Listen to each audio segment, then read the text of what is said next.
Yo, listen, you ever needed a photographer, a videographer? You just need somebody with a camera that knows what they're doing. WeWantMoore.com. Check it out, son. We got brand new photos up on there. We got bookings. We got even news outlets. It tells you what's going on in the world of We Want More. WeWantMoore.com. Check it out.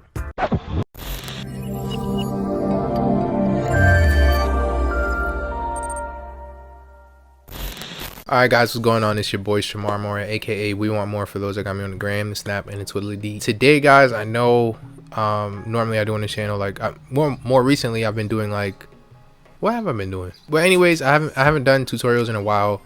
So I figured today that I would do a tutorial based on a photo shoot that I've done I think like 2 weeks ago, almost 3 weeks ago now. It's by a friend of mine who had her maternity shoot. There was a photo that I thought was like gonna be garbage. I thought like there was no way I was gonna fix this. Ended up being one of my favorite photos I've ever taken and edited of all time. Basically, I wanted to show you guys how I got this photo from this to this. As you can see, there's a major improvement. How did I save this photo from destruction? How did I save it from, you know, complete and total embarrassment? Well, that's what we're doing today. Now for this tutorial, I'm going to be using Lightroom mostly. If you have Photoshop, you can kind of do the same things, considering Lightroom and Photoshop kind of have the same motive. Others who want to edit photos as well, I'm pretty sure there's a lot of applications out there that can help you do almost the exact same things. We're really going to be moving with the basic tools. We're not going to be using too much of the exterior tools that are like exclusive to Lightroom. But for the most part, if you just follow the tutorial or just, you know, listen to how things are moving, pretty sure no matter what application you use photo wise, you'll get the same exact result. All right, so if we start on the computer, we're going to go to Lightroom, or we're going to open it. Okay, when opening Lightroom, the first thing you have to do always is to grab the photos or photo that you want to edit. In this case, mine is on my desktop, so I will go to users, obviously go to mine, go to desktop, open it up, and poof, the photos right there. I'm going to check box the photo that you want to edit, and on the bottom it says import. You press import. Okay, poof, it pops up. Now once it's here, once it brings you to this screen, you're going to go to the top again and press develop. This is where we'll start editing the photo to bring it back to life. Now looking at this photo, I can tell that the white balance was completely off and it is way too yellow, especially for my client's skin. So what we want to do is dial back that white balance. We want to get the white balance as clear and as precise as possible. In order to do this in Lightroom, there's going to be a bar to your right section where it says WB, which stands for white balance. It's going to say as shot, auto, or custom. We're going to click custom, and we're going to use this little pen tool, and on the picture we try to find the most neutral color possible. You usually want to go for white because white is the most neutral, and in this picture we can see that the clouds is like the most white. Once we click it, I have to find something else considering the white is like way too bright, so we need a darker neutral tone. Usually white works, but I guess for this picture it's not working, so we're gonna go for, let's say, the grass. And you can also view what you're doing on the left hand side. It'll show you like what is supposed to happen, so we can scroll around and see where we're at. Okay, so this brought this back a little bit. Going through the greens in the grass helped the white balance to figure out, okay, this is supposed to be green, this is supposed to be white, this is supposed to be blue. As you can see, it brought back the picture a little bit, but my client's skin tone is still too pink, or too yellowy, orangey, pinkish. The grass is not that green. It looks very dull. The sky is very light. It's like light blue to the max. It looks blown out pretty much. So the first thing I noticed is to change the temperature of the picture. I usually play around with it a little bit to kind of see where I'm at. Sometimes the white balance, once you click on a neutral tone, it'll automatically set it to the right spot. Sometimes you may want to edit it though, just in case. Also, seeing that my client's skin tone is way too pinkish, I can, you know, play around with the tint a little bit. So we're going to push back the tint just a tad, and as you can see, as I'm pushing it towards the left, towards more green, the grass is coming back and my client's skin tone is becoming more, you know, normal. Now you can clearly see in the picture, if we zoom up a little bit, that the grass is more green. My client's skin tone is coming back to life a little bit. The pink on the flower that she's holding is coming back, and the sky is a little more blue, but it's still not enough for me personally. Some people can get away with this, they can be fine with this. I'm personally not. So we're gonna play with the exposure. These are the greatest tools of all time, in my opinion. Exposure, contrast, the shadows, whites, blacks, dehazing, saturation, and vibrance. Reason why These brackets are going to be the first things that you use in every single photo to make sure that everything is correct before you go into coloring. It's not like video where you can just, you know, put color correction and then color grading. It's more like these tools are going to be like the key points. After using these tools, more than likely you won't even need to use anything else like tone curves or HSL or anything like that. Those are only for like if you want to play with specific details, but for the most part, these tools right here, the very first tools, which is exposure, contrast, highlight, shadows, etc, etc, these will help your photo tremendously and bring it to exactly the way you want it. I'm going to play around with the exposure. I think it's a little too bright. We're going to bring it down. I say right about here. Contrast seems okay for the most part. I don't think it's too much, so we're gonna probably leave it, maybe push it up a little bit. You can also see what you're doing on the top right, all the way at the above spot, you know what I'm saying. It's called the histogram.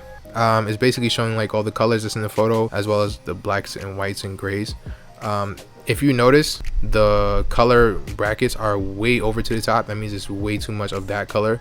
You might need to tone it down in the HSL color bracket. But for the most part, I think you can kind of see with your own two eyes the picture itself, because sometimes you may want a lot of color, so the histogram may not be the most accurate thing. But just to keep that in mind, that the histogram is there for you to help you determine which colors are way too much and which colors are way too little. So now we're gonna go to the highlights. I think the highlights are a little blown out, so we're gonna push that down, which is bringing back some of the sky as well as the grass. The shadows to me are a little too much. I'm going to bring it up just a tad bit to bring back some of the light on my client's skin. The whites I think are a little bit dull, so I'm going to bring that up as well to bring some brightness to the dress as well as the sky. Blacks, again, I don't think it's too much, so I'm going to leave it right here.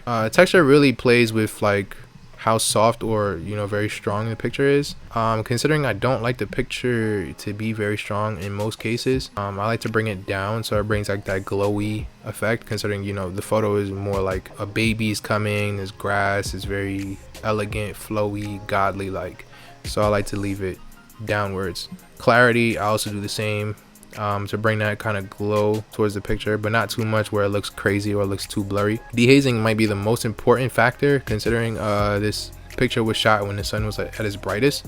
To dehaze means to like bring down, you know, that, ooh, sorry, it means to bring down that like shining upon, you know, the picture. As far as saturation and vibrance, they're kind of the same thing. It just brings the color, or it makes the color pop out.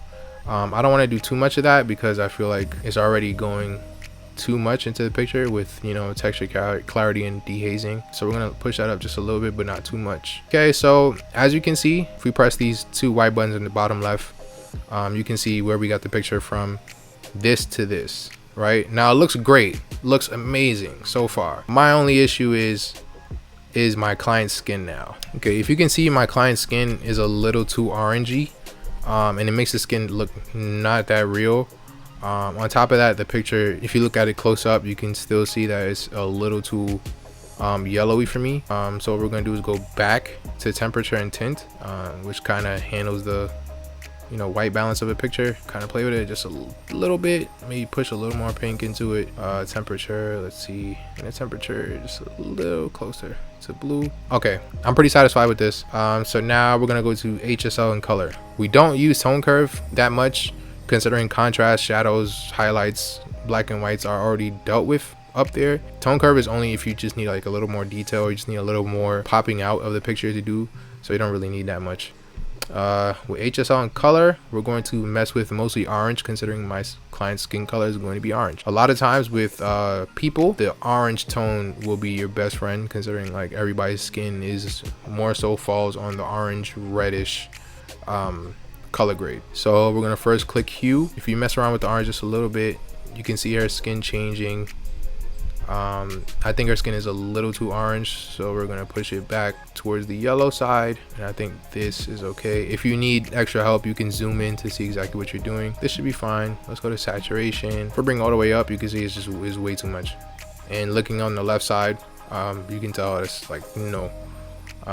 So we bring this down, but if we go all the way to the left, she's completely dark, or she's completely dull, like there's no color to her whatsoever.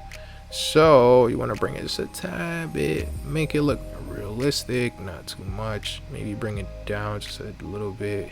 Yeah. Luminance just deals with how bright or dark that color is.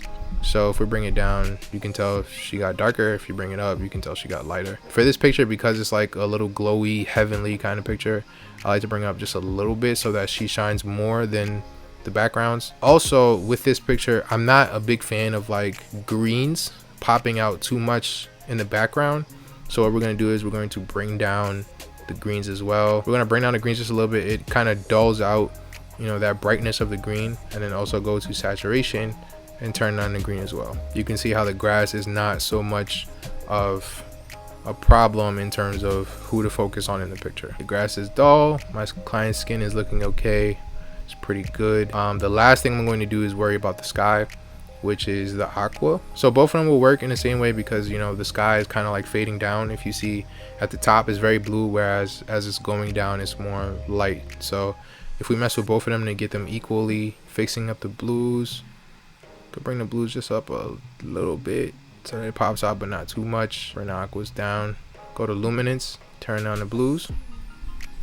Well, not turn it on, actually you turn it up. That's it, y'all. This is exactly how I got this picture from looking, you know, crazy and almost exploding my head off to one of the most amazing pictures I've ever taken in my life. Thank you guys so much for watching this tutorial. I hope you learned something today. If you need more tutorials out of me, or you have any other questions or comments, you guys can leave them down below, or even shout them out in the DMs. I will leave my social media down below as well in the description, or I could just leave on the screen here for you guys to follow and, you know, ask anything. And lastly, make sure to subscribe, comment, share with your family and friends. Like this video. It does help out tremendously. It helps out a lot. But until next time, guys, I'm out of here. Peace.